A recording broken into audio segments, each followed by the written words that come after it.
Hello, వందనాలు. మరి ఈ దినము నిర్గమకాండము 21వ అధ్యాయము 1వ వచనం.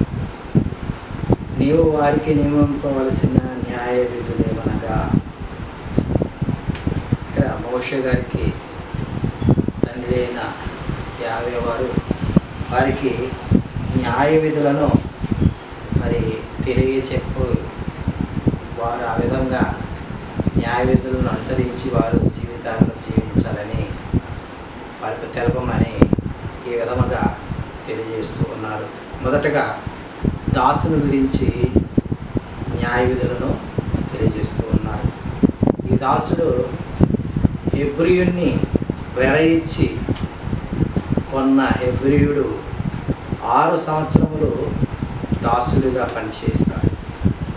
7వ సంవత్సరమున ఏమి ఇయ్యకయే స్వతంత్రుడుగా అవుతాడు, విడిపింపబడతాడు. ఇది హెబ్రీయుని గురించిన దాసుని యొక్క న్యాయ విధి.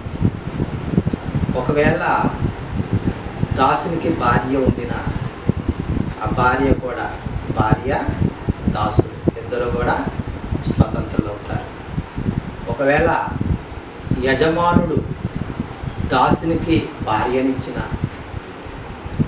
మరి ఆ భార్య వలన సంతానం కలిగినట్లయితే భార్యను సంతానాన్ని యజమానునికి వదిలివేసి కేవలం ఒక్కడు మాత్రమే స్వతంత్రుడు అవుతాడని మరి ఈ న్యాయ విధుల్లో వ్రాసిపెట్టి ఉన్నది.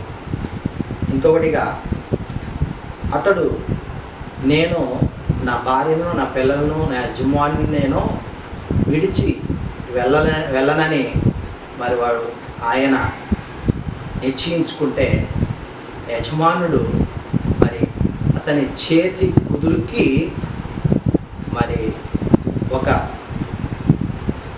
కుదురుతో గుచ్చవలెను. చెవిని కుదురుతో గుచ్చినట్లయితే అప్పుడు నిరంతరం ఆ యజమానుడికి అతను దాసుడిగా ఉండవలసి వచ్చింది. ఇది దాసుని గురించిన యొక్క న్యాయ విధి. ఒకవేళ కుమార్తెను దాసిగా ఇస్తే, ఎవరైనా కుమార్తెను దాసిగా ఇస్తే మరి ఆమె విషయంలో మరి న్యాయ విధి ఏ విధంగా ఉన్నదో ఇక్కడ 21 నిర్గమకాండం 21వ అధ్యాయము 7వ వచనం చదువుకున్నట్లే మనకు తెలుస్తూ ఉన్నది.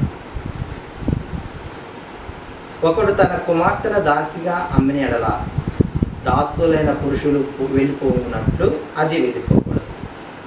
దానిని ప్రదానము చేసుకొనిన యజమానుని దృష్టికి అది ఇష్టురాలు కాని ఎడల అది విడిపింపబడినట్లు అవకాశము ఇవ్వలేను. దాసికి అవకాశం ఇవ్వాలని చెప్తూ ఇక్కడ రాసి పెట్టి ఉంచారు.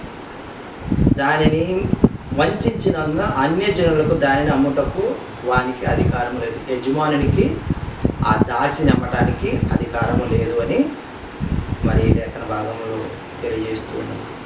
తన కుమారునికి దాన్ని ప్రదానం చేసిన ఎడల కుమార్తెల విషయమైన న్యాయ విధిని బట్టి దాని ఎడల జరిగిపోవలను.